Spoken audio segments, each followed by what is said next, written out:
Yes, there's further work. I think it's well known. There's further work with India, for example, around repatriation flights there.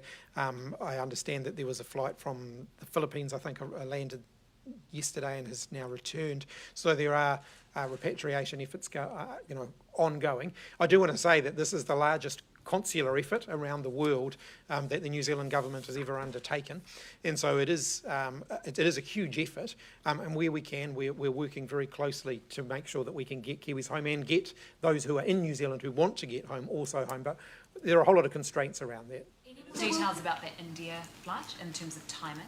Yes, I do, and I can give that to you. I got some dates before I came down here. I just have to find the right piece of paper that's got the exact dates on it.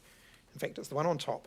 So my understanding is that the first flight out of India will depart on the 24th of April. After that departure, we're expecting a further flight from New Delhi and a flight from Mumbai, expecting those will be spaced 24 hours to 48 hours apart, so that the relevant practical arrangements can be made both on the Indian side and on the New Zealand side. The commercial Philippines Airlines flight that repatriated 167 New Zealanders and permanent residents and 37 third country nationals with valid visas landed in Auckland yesterday and returned to Manila shortly afterwards, carrying 63 Filipino residents. Mr. Hipkins, what advice are you getting on the impact, especially on those students sitting NCEA, looking at those big exams this year, impact on them, and what are you looking at in terms of maybe a bit further down the line, the support that you can give to them so that they're either not going to fail or have to come back and repeat a year? So I guess my first message to them is make sure they're preserving their mental health, make sure they're preserving their well-being in this very difficult time. Don't let themselves get totally strung out about it. NZQA have supplied to schools and indirectly through schools to learners guidance on the sorts of things they can do to generate an evidence base for assessment when more regular assessment can start to take place. Guidance has been supplied to schools about the sorts of evidence that they should be looking to get, to gather, so that in the event that a student cannot do an exam at the end of the year, that derived grade process that we would normally rely on can still take place. That's possible. Of course, we're moving to an online assessment environment with NZQA, and we're speeding that up now as a result of this so that we can get more online assessment taking place, and NZQA is leaning very heavily into that. But again, I do want to reiterate that many students will now spread their NCEA levels over several years. So if you're doing level 1 this year and you don't quite finish it because of the lockdown, you'll be able to finish that next year as you start to do your level 2. And schools are working very, very hard to be able to sort of slide things around to accommodate that for students. A story this week about year 11 to 13 in particular doing more practical on-site based learning. Are they a specific group that you'd have concerns about?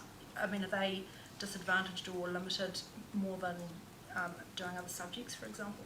There's some things that they can often do from home, so they can do the theoretical components of their work from home. There may be some limitations to, if you're doing a science subject, for example, to some of the practical exercises you might not be able to do from home. But I know that schools are working very hard to slide that around so that the bits that can be done remotely are being done remotely, so that when the students are back in the classroom, they could pick up some of the more the things that require them to be there physically. Sorry, just coming back to my original question, what advice have you got on the impact on general educational outcomes, or is it too early? It is too early, but if you look at the Christchurch earthquake scenario where schools were closed for quite some time and kids did lose quite a block of learning, that didn't flow through into lower NCEA pass rates at the end of that year. In fact, if anything, those pass rates were slightly better on average than they would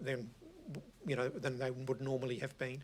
Will police be given the same powers under the Health Act at level 3 as they do at level 4? Look, that's something that the Director General might be in a better position to answer around the enforcement of level 3. So what I can say is we're preparing a new Section 71 notice under the Health Act that will apply under level 3. And yes, it will create the same legal basis for police to be able to enforce the expectations on the public around staying at home, not congregating, and not opening certain facilities. So those powers will be similar, but tailored specifically for Alert Level 3. Just another question on behalf of a colleague: should community midwives be compensated for extra hours they're working during the lockdown and the extra PPE that they're buying themselves?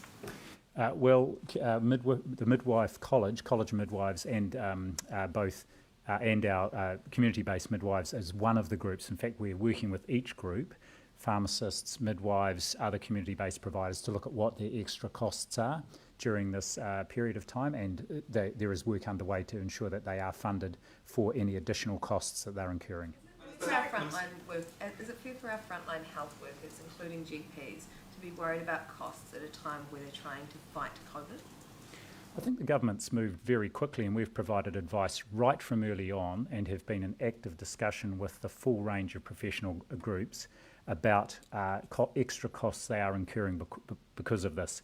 And you've seen the government make a series of announcements about extra funding going to a wide range of groups to help support them so that they can continue to provide the services New Zealanders need.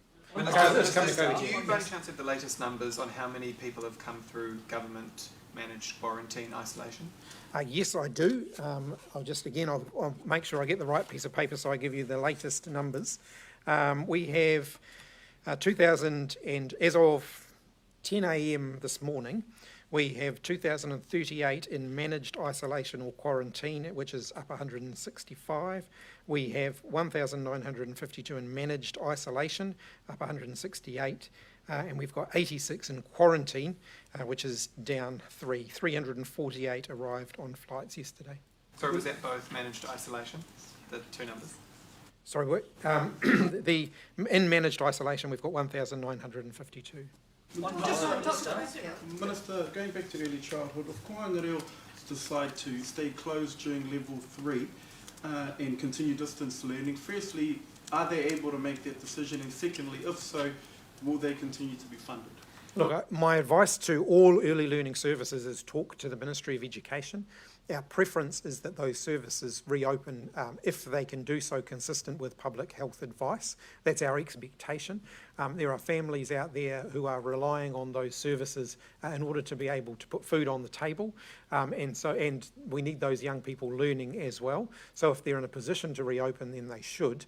If for some reason there are unique circumstances that mean that they cannot reopen consistent with the public health guidance that's been issued, then I'd expect that they talk to the Ministry of Education about that. They have the capacity to say to the Ministry, we don't believe that it's safe to open, so we won't. Is that reason enough? I think that they should follow the public health advice, which is what we are asking all other New Zealanders to follow. An education question and a Leader of the House question. Education, what about those university students who can't return to their halls? Will they be getting funding? And then Leader of the House, with regards to if Parliament comes back, will the Epidemic Response Committee become redundant?